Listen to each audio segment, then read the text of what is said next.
I would say the basis of all of my work and all of my consultation has always been in search engine optimization.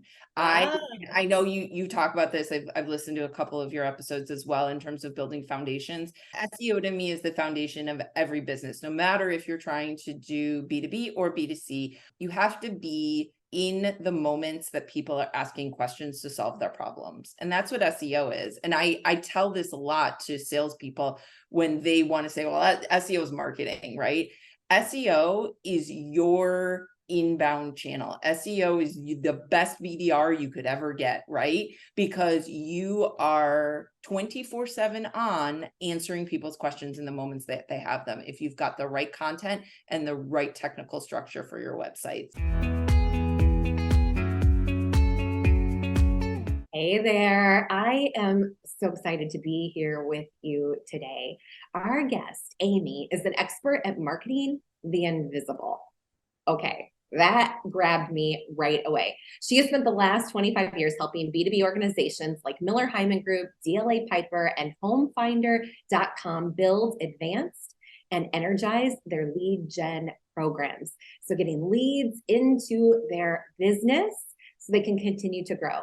Aimee founded Bandwidth Strategy, a fractional CMO and COO consultancy to help growth stage organizations drive the right leads into the funnel that results in closed won business.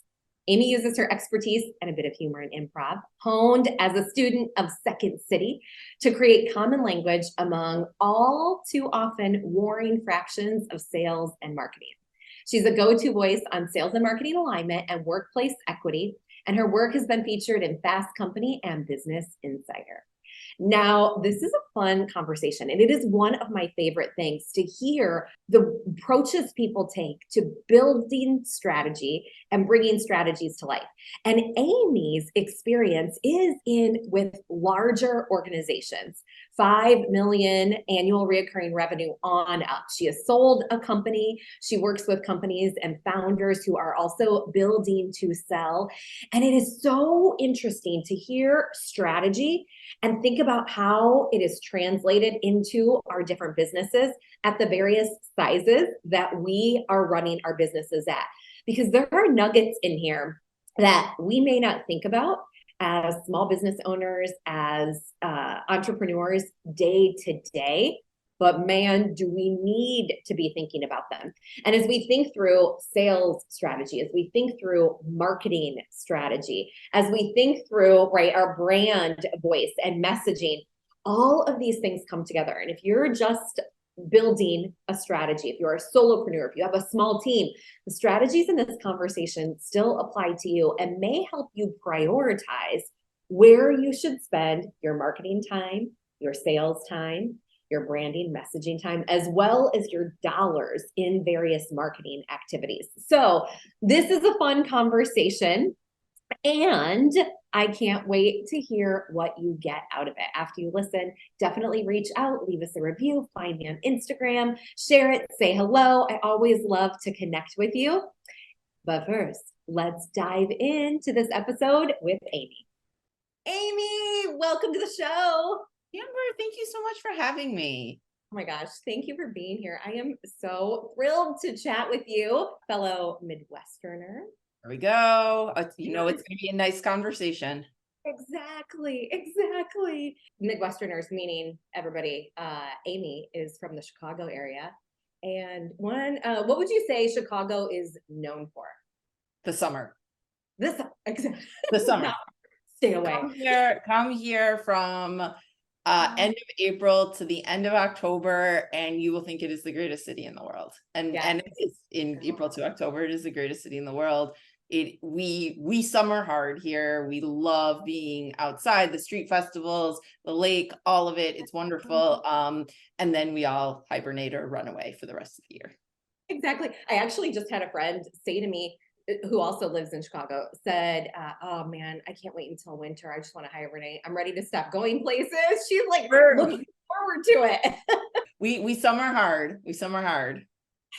Exactly. Oh my gosh, that's so fun. Tell us what you do. Tell us about what you do in your words. Yeah, so I am a fractional CMO and COO to companies usually between about 5 million annual recurring revenue and 100 million annual recurring revenue. I love to tell people that I sell the invisible. If you want me to sell Doritos or toilet paper, I'm not your girl. But if it's a service or if it is a software, if it involves a longer scale sales cycle, more intricate, that's really where the bulk of my 25 years of marketing experience has been. Oh, amazing. Something that comes up a lot when I am seeing people grow their businesses, especially for people who are building businesses that are not B2B. I oftentimes hear them say, oh, I wish this was B2B because it's easier to sell business services, business consulting. And then people move over to that side and they're like, oh, maybe not, maybe not. Which side of that Oh argument? gosh.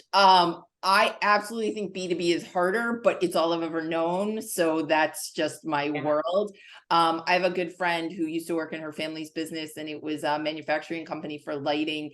And she and I used to have that conversation a lot about how hard it was to have inventory management and manufacturing issues and supply chain issues. And absolutely, like those are real problems, but also having 18 to 24 month sales cycles and not knowing what your quote unquote cart abandonment is and guessing why people are coming to your website. Those are real challenges too. So I don't think one is necessarily harder than the other. I think it's just what you grow up doing Yeah. in this business and what you get used to. And you can switch back and forth too. I think some people do. I have really spent a majority of my career in that B2B space. It just, for whatever reason, it was a fit for me. Yeah, that's really cool. What kinds of companies have you worked with? Because you've got some cool stories and some cool things that you have done in your experiences. So, what is the space that you play in? Yeah, so again, it's really services and software. I'll give just a brief history of my background, which is I started in legal marketing. So I spent really my first 8 years working for large law firms and realized around like 2008 time period that this wave of digital marketing was coming. And for those of us that know a lot of lawyers, they're not usually the first ones to want to jump on something new. I say this with love. I'm married to an attorney now, so I feel that I can say it. Being able to get ahead of some of that digital marketing, I knew I wouldn't necessarily be interesting to a tech company. So I started my own company. That was my first foray into entrepreneurship. It was called the Eco Scene. We reviewed eco-friendly products and services in the same time as like Daily Candy and Thrillist. So we were just looking to build audience, had advertising sponsorship. I grew that and then was able to sell that to an organization here in Chicago and did the next part of my career, which was starting and scaling, usually post Series A, sometimes, Series B companies in their marketing organization. So I did that for HR technology. I did it for real estate technology. So you start to see the theme, right? I'm always in those B2B spaces. My most recent full time was as the global CMO for a company called Miller Hyman Group, which is sales training, which again, talk about services and things you can't touch, absolute invisibility, but so important when trying to train organizations on how to actually sell their products. So that was really my career up until I decided to go fractional. So it's been a really crazy wild ride. I do love the tech space. I love the B2B space. I don't think you always start out with that level of intentionality, right? Of like, I'm going to have this thread, but looking backwards, absolutely. I was always selling that invisible. That's so cool. Let's talk more about that because that is a really unique way to look at service industry. And it's true. It's so true. It's like you can't see it, you can't touch it. It's not the bag of chips. It's not a product that, to your point, you can pop in a shopping cart, read all the details. And I think that there's been a blend of digital marketing like has made some of that more possible. Like Mm, there is more description and there is copy courses to describe yeah. services and there's a lot there, but it's still a challenge. How do you describe that and how do you guide people that you work with to think about that? Yes. So I would say the basis of all of my work and all of my consultation has always been in search engine optimization. I Ah, I know you talk about this. I've listened to a couple of your episodes as well in terms of building foundations. SEO to me is the foundation of every business. No matter if you're trying to do B2B or B2C, you have to be in the moments that people are asking questions to solve their problems. And that's what SEO is. And I tell this a lot to salespeople when they want to say, well, SEO is marketing, right?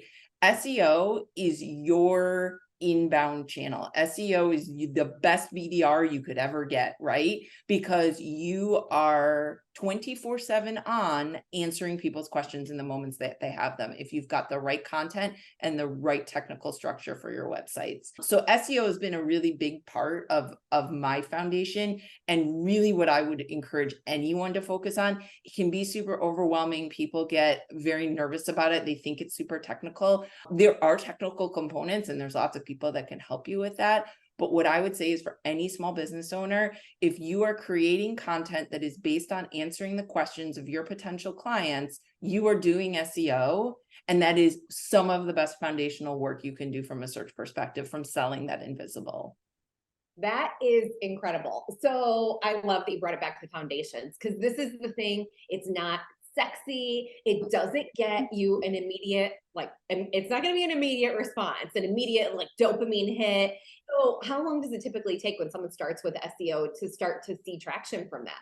There's no magic answer. Yeah. What I would say is if you have a solid technical SEO structure, as well as building content on top of that, after about a quarter, you should really start to see the results popping, right? You're going to start to get more traffic because you've got Google Analytics on your site and you're able to see that growth and you're able to see what pages they're landing on. So you're knowing which of your content is performing. But you're right. And that's a really hard wire to walk for most marketers, of how the importance of SEO, the importance of the foundation without the dopamine hit. I love how you said that, because it's so true. It's not social, it's not ads, it's not going to be a quick win. But if you want long, sustaining growth within that organization, whatever size it is, you want to start with SEO. Ooh, Aimee, I love this. And honestly, a 1 quarter is not that long. When we think about the future of your business, like 1 quarter, 90 days, and you're going to start seeing traction. Would you say there's a number of posts or a number of pieces of content that over that quarter you recommend someone take to market? I listened to your post with, is it Amanda Warfield, Yeah. who she had a lot of great insights here. And I loved her thoughts about batching content. My world tends to be slightly bigger than the small business, right? So mine is, there's a consistency to how often you are putting content out there, but it really does differ depending on who you are and what you're trying to say. For example, if you're trying to do super technical white papers that are hidden behind Fangate and you're truly trying to capture information, that's going to take a whole lot longer than just knocking out a bunch of blog posts. So I don't have a magic answer. I think that if you're a small business, looking to and listening to people like Amanda, who have a lot of experience at that short bursts, she's a great person to listen to. Once you get beyond that mark, you've really got to change up your content, right? You've got to have those white papers, that thought leadership. You're going to be speaking in PR. You're going to be doing social media. And all of that is also managing and supporting your SEO. So I wish I had a magic answer. I don't, but I think there are plenty of folks out there who do small business content creation that have really strong strategic thoughts here. It's so cool to hear you talk through this as well, like getting strategic about one approach, one tactic, one piece of the marketing strategy. And I imagine like this is part of what one could partner with a fractional CMO on. Or there may be people listening to this and seeing this who are like, I'm a marketer, I'm curious about what it is to be a fractional CMO. So can you describe what that is? I think of the differences in terms of how embedded you are with the organization. So to me, a fractional is someone who has a longer term engagement. Long is always relative, right? So I would say probably a minimum of 6 months and most likely 15 to 20 hours a week that you're with that organization. You probably have an email address. You're privy to a lot of the financials. You understand the long-term strategy for the business. That to me is really a fractional.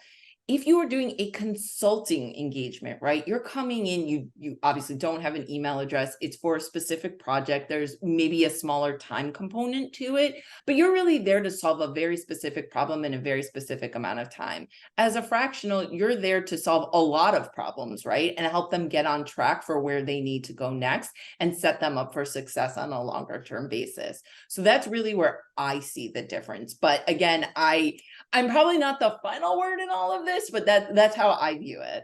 I love it. It's so good to hear your perspective as, you are in this role and play this role. It's interesting too, because the CMO role, can you describe that in its essence also? Because I've had people say to me, like, I need someone to teach me how to be my own director of marketing or my own CMO. And I'm like, oh yeah, what an interesting question. Because when we put the business owner hat on, right, you Yeah, don't know, all of these other roles come with it until you bring on someone like yeah. a fractional CMO or a CMO or your own marketing director. But what does that include in the day-to-day, those 15 to 20 hours a week? It really is a combination of whatever that organization needs that can include managing on digital, right? We've got our SEO components, which is our unpaid and our organic traffic. We've got our paid opportunities, which is either paid social or, search engine marketing, more of that specific led paid. You've got things like PR, you have content creation, you could have events, you might have management of outside agencies, design. It can really run the gamut what a marketing organization is responsible for. And I think the term has really changed and evolved. I like to say I started doing marketing back when we were faxing press releases. That was the mechanism for creation of information, was mass blasting faxes for our press releases. And to me, that we've just come so incredibly far beyond that at this point in the digital world.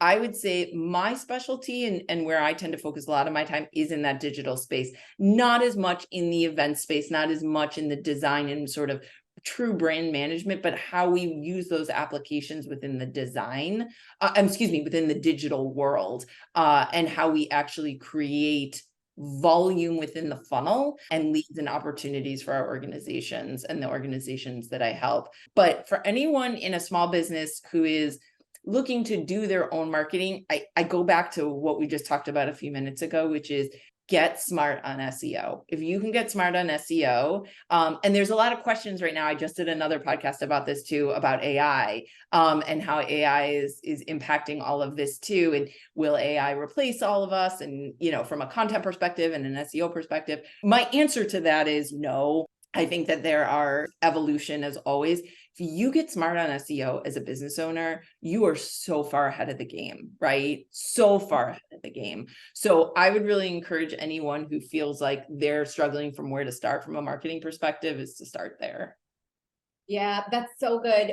It's beautiful because you get the foundation. And then you mentioned a number of different channels that people can market through: the events, the digital, the pay, the organic. And when you start to look at prioritizing marketing activities, everybody start with SEO, like strong, and go back to that podcast episode with Amanda as well to dig in deep. She's got some really good stuff. So good. I love when things come back around like this. Like if you were hearing this, you're like, okay, I need to hear this. You needed to hear this again right building now. block. It's a building block. Exactly. But then after that, how do you recommend people start to prioritize which marketing channel they're going to focus on to get ROI, to get a return on their investment in that marketing? Because I think so many people like social. It's like, I don't know, like social's momentary and it takes a lot of effort. I guess the same question could be said. So what one product do you get at the grocery store? right? You go grocery shopping for the day, right? Or for the week. You're not going to get just fruit or just carbohydrates. You put a lot of stuff in your shopping cart, right? Because that's what makes the entirety. I would say the same thing. Marketing isn't a one channel. Of course, if you are going to have a certain amount of budget for your groceries or for your marketing, and Amanda talks about that too, you've got to figure out where to put it. But I really would try as much as possible. And it can be draining. I get it. You're a business owner, you're a one-person shop or a two-person shop. It can be hard. Try to spread out and see where you're able to get traction. Because if you just put carbohydrates in your grocery cart, you're probably only going to have that one experience, right? I think paid is usually my last. So if again, we'll go with the grocery metaphor, stay to the insides of the shopping, right? You don't do the outsides. To me, the outsides are the paid. Paid's expensive. It's hard to do well. If I am limited budget, limited time, I'm focusing on the SEO, I'm focusing on my content, I'm focusing on opportunities to tell my story, things like this, podcasts, figuring out if there's a PR angle I can take, figuring out if there are events that are not going to cost a fortune for me to go to. I think that I would start there before I went to paid. Paid's usually the last thing I layer on top, unless an organization already has a really strong foundation and we just need to make sure that we're amplifying what they're doing. So good. It's interesting when we started our photography business, we started with very light word of mouth, like, because that takes time also when you're just starting out. And then we focused on SEO. And then we moved to partnerships. We had some strong partnerships that really gave us some juice. And then we're like, okay, that partnership was kind of fizzling out. So fizzling out in terms of their marketing strategy had changed. So we weren't seeing the return. So we're like, okay, we got to layer in the next thing before it completely fizzles out. Then that's when we layered in our paid marketing. Yeah. And I bet it was hard at first, huh? It took 6 to 9 months to get it dialed in. It takes a while. And I think like anything, most of the organizations that sell you the paid would like you to think that it's a, turnkey approach and it's very easy. I think for a B2C customer and a B2C business, it is easier. Again, I don't live in that world, so it's not, I can't give you a timeline, but 6 to 9 months sounds like a good timeline in terms of understanding when you really don't have a professional with you. I highly recommend it. Same like photography. You can take your own pictures all damn day on an iPhone, but if you want really solid pictures, get a really good photographer. Same with paid. If you want a really good paid strategy, I suggest working with an organization. And if anyone wants to reach out, I've got a bunch of recommendations. Oh my gosh, so dang good. And I believe it. Work with someone to accelerate that timeline, someone that knows what they're doing. And we did work with someone that knows what they're doing. And we're in a little bit of a niche. So we had to like overcome some obstacles and play a little to make it work, of course, in boudoir photography. So we have to we'll figure out all the rules and make sure we're not breaking them. And we were very conservative and walked cautiously into that. You're spot on. 6 to 9 months. And on the e-commerce side, I have a great friend who I had mentioned just started her e-com business. And she is now, I believe, just over 9 months in, and it is cranking. And I'd say it probably took 3 to 4 months for her to get her ad style. And then when she did, it was like, so that's a good point. I always think it's so helpful and interesting to hear case studies and timelines so I can start to get, realistic.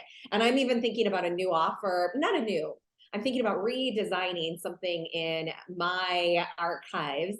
And like, okay, this was a good reminder. How long is it going to take? Like, give yourself some time, ease up on the pressure, and engage expertise. Yeah, no, and it's hard, right? There's real financial pressures to starting a business, whether they're your own or if you've taken investment. People are expecting really quick results. And I think that's why you have sales, right? Sales is the quick and marketing is the slow. And that's why you make sure that you have sales so that you're getting those quick wins in the doors, and marketing is the longer game. And that's important to understand.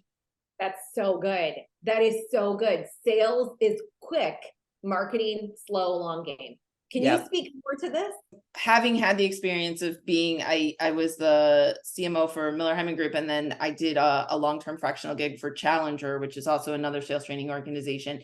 Sales, and again, we sort of have to split this up between B2B and B2C. B2B sales can also be a longer game, but salespeople are really designed to move the ball forward quickly, right? Like that's the whole goal. It's their methodology is designed for more levels of predictability, right? And you're trying to get your sales force out front. Your marketing force is what's supporting them and the overall brand awareness on a longer term basis. So to me, it's, long game, short game, and you got to manage that. And spot on there, right? When you said their methodology, I also thought about the entire psyche of someone who typically steps into a sales role and the compensation design, right? There are rewards tied to sales. And there's a book called Learned Optimism by Martin Seligman. If you haven't read that, there's a big piece in it about the psychology of people in sales.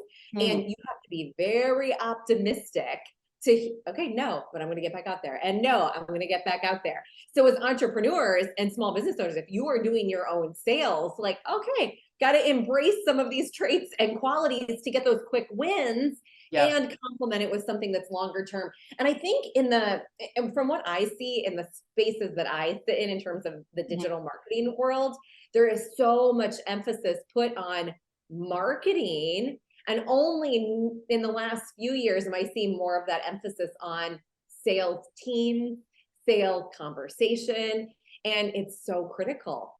Sales is a weird industry, right? They don't really teach it in college. There's not really a sales degree, right? I think more organizations have started to come around to that and are teaching it, but sales are things that people sort of fall into. Marketing is a degree. It is style and a opportunity within higher education that you don't necessarily get when you have sales. So again, there's a lot of push-pull there of like, oh, anyone can do sales. Totally not true, right? And it really isn't that standard for the most part, which is why you have all these sales training organizations to help and teach the methodology of sales, which I think is fantastic. I've spoken a couple times on moving beyond the founder sale, just having that experience of knowing what it's like to work with founders and see them as the only salesperson and what happens when they have to transition that to the next stage. And to me, again, just like SEO is the foundation of any good marketing and brand awareness, to me, having a sales methodology is very much the standard and the foundation of having a sales organization. So you as a seller, you as a founder, understanding what sales methodology works for you is incredibly helpful. Yeah, it's so true. And it is so nuanced and it's so unique. And I think about my approach to sales is different than so many other organizations, colleagues, clients. Like you got to dial it in and it's got to be aligned. And this is something you talk about too. You talk about when there's misalignment between sales and marketing organizations. And then also in your brand identity and your messaging, which I was thinking of like from a sales marketing messaging conversation, it really needs to be aligned to who you are and how you show up. Because when you're not aligned, what happens? What happens when we don't have that solidarity between this messaging? Yeah, so I'll speak to it in the sort of post $5 million ARR world. You have a lot of infighting within the two organizations, right? You have salespeople who are saying, I'm getting bad leads. And you have marketing people that are saying, sales isn't working the leads. You've got a ton of frustration there. What and how you prevent against that as a small business is you make sure that you have that sales methodology set up ahead of time. You have a system set up ahead of time in terms of your CRM and your marketing automation, right? You are, again, if you want to be far ahead of the game in brand awareness, in marketing, you get that SEO foundation. If you want to be far ahead, if you're looking to build a 5, 10, 20, $50 million ARR business, get yourself a CRM and a marketing automation system. There are lightweight ones. You don't always have to have the fanciest, but making sure that you get yourself in the habit of that, which I know is really hard for founders, enthusiastic about building, and they get really excited about the drive and the new and the creation, and the idea of like setting up a CRM is misery. But that again is the type of thing that's going to help you when you get to that $5 million, $10 million ARR place, because you are going to be so so far ahead of the game, because you're going to have systems in place that tell the truth. Yeah. They tell the truth between sales and marketing and allow you to really cut through the noise and understand where you are seeing gaps in the business. So good. And I would, across the board, no matter what size of business you are operating, know these numbers, because so well said, Aimee, they tell the truth. Guys, take that, write that down. The numbers tell the truth. Don't forget it. And if you're hiding from them, if you're avoiding them, dig in, set yourself up with a date night, light a candle. You got to get in there. Oh my, sometimes I'll like trick myself, just gonna watch Netflix. Then I start working on numbers and or whatever. It's sometimes plan, sometimes strategy, whatever it is I'm avoiding. I'm like, okay, just trick myself for a minute. Then I'm in it. We're gonna go. Exactly. Oh my gosh. Okay. If someone is thinking about like, okay, I'm interested in this fractional CMO thing. And it's interesting, this fractional world, fractional COO, fractional, like it's all really something that people are looking for, and a role that has been, how long would you say that this idea of a fractional CMO has been a thing? So it's interesting. I did a little bit of research on this in 2018. I think the search volume for the term fractional CMO was something like 200 hits. Any idea where it got to in 2022? I went into like tens of thousands. It went to over 2,000. So like, it's just crazy how much growth you've seen in just the search volume alone in those 4 years. I like to tell people I have this, hierarchy of need that I established for myself when I was figuring this out. And, my fractional hierarchy of need, as I explain it, is number one, like, can you get health insurance? I think it's a real baseline, right? And it's an unfortunate reality. I know you're not in the States anymore, but like the reality of being here is you cannot guarantee yourself health insurance. And so if you have a means to do that, if you're leaving a job and you've got 18 months of COBRA, it's a great place to start, right? Really see how it goes. Number two after that is, do you have a network that's going to carry you through? And what I mean by that is, I talk to a lot of folks who've been doing this, 8 years, 10 years. I didn't go out on my own until I had almost 20 years of experience. And that has supported me in a way I never thought possible. Having that depth of experience, having that fractional, that group of people that are able to hold you through the experience, who are able to do the networking that you need, who are able to send you business, who are able to meet with you, that comes after time, right? It's a lot of time and a lot of effort that was put in, but do you have that network? And then finally, do you get lit up by work that you may not see come to fruition? So I tell people that I love the first year of a new job. I always thought that was the most fun, right? I got to have the most impact. I was really interested in seeing what I could do to change things up. But I didn't love year two because it became a lot of rinse and repeat. And rinse and repeat to me is like, I want to hand that off to someone. I want to let them iterate on it and make it better and make it stronger. I love that first year. If you are a first year lover of a job, fractional work is for you. If you're someone who really wants to dig in 3, 4, 5 years and understand the end results of a very long-term project, fractional may not be for you because you're in and out, right? 6-month engagement, year-long engagement, 2-month engagement. You may not see the results of your efforts. You're providing a lot of support and help and infrastructure, but making sure that you get lit up by that type of work is really important if you want to consider fractional. So dang good. I never would have thought of that bit about, if you want to see the rinse and repeat, you might miss that. It might be a transition and a hand up. It would also be interesting to dig into like your strength finders there, because I'm very strategic. I correlated that in my head to the strategy that I love, but not the maintenance mode. Once it's in maintenance mode, I'm like, I'm good. I'm good. I will share that work with someone. Oh, neat. Aimee, this has been so cool. The one thing that I really wanted to talk about that we didn't get to was Second City. I know. I love it. I love it so much. Well, maybe just tell us a little bit about that. For anybody who doesn't. I think for anyone that's ever looking for how to improve your own business skills, improv is one of the best ways to go.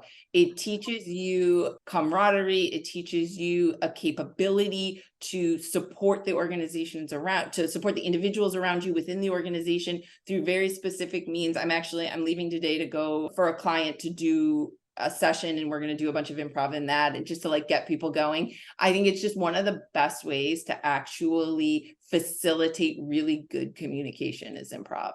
There's lots of different improv. Karen Hogue wrote a book on improv and in business that's really great. I think it's called The Improvisationist. But she's fantastic. She's written a bunch of books. There's tons of online stuff. If you're lucky enough to live near an improv, there's all kinds of different courses, but I'm a huge fan.